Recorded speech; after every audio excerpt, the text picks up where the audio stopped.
బంగ్లాదేశ్కు నిరసనగా పాలమూరులో హైందవుల భారీ ర్యాలీ. బంగ్లాదేశ్లో హిందూ స్వాముల అక్రమ అరెస్టులు మరియు హిందువులపై దాడులకు నిరసనగా హిందూ ఐక్య వేదిక ఆధ్వర్యంలో ఇవాళ నిరసన ర్యాలీ నిర్వహించడం జరిగింది. పాలమూరు జిల్లా కేంద్రంలోని టీటీడీ కళ్యాణ మండపం నుండి న్యూ టౌన్ బస్ స్టాండ్, బాల గంగాధర్ తిలక్ చౌరస్తా నుండి క్లాక్ టవర్ వరకు భారీగా నిరసన ర్యాలీ సాగింది.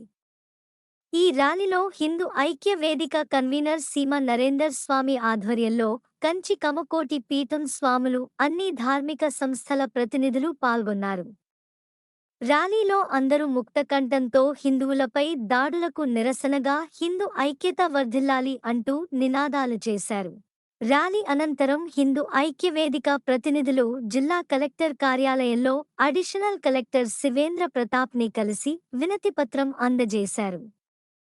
ఈ కార్యక్రమంలో విహెచ్పి జిల్లా అధ్యక్షుడు మద్ది యాదిరెడ్డి, ఆర్ఎస్ఎస్ జిల్లా సంఘచాలక్ వసంతం వెంకటేష్, ఇస్కాన్ జిల్లా ప్రతినిధులు కొండన రాజా మల్లేష్, మెట్టుకడి శ్రీనివాస్, కూర్మన్న, పడకుల బాలరాజు, నాత్మల్, సురేష్ దూద్, అంజయ్య, సతీష్ కుమార్, నలిగేసి లక్ష్మీనారాయణ, రెబ్బ విఘ్నేష్ కాంత్, రఘు శర్మ, శ్రీకాంత్ శర్మ, శివ నాగలక్ష్మి, గాయత్రి, మఠం మయూర్నాథ్, శివకుమార్, మనోజ్ కుమార్, సంపత్, సందీప్ తదితరులు పాల్గొన్నారు.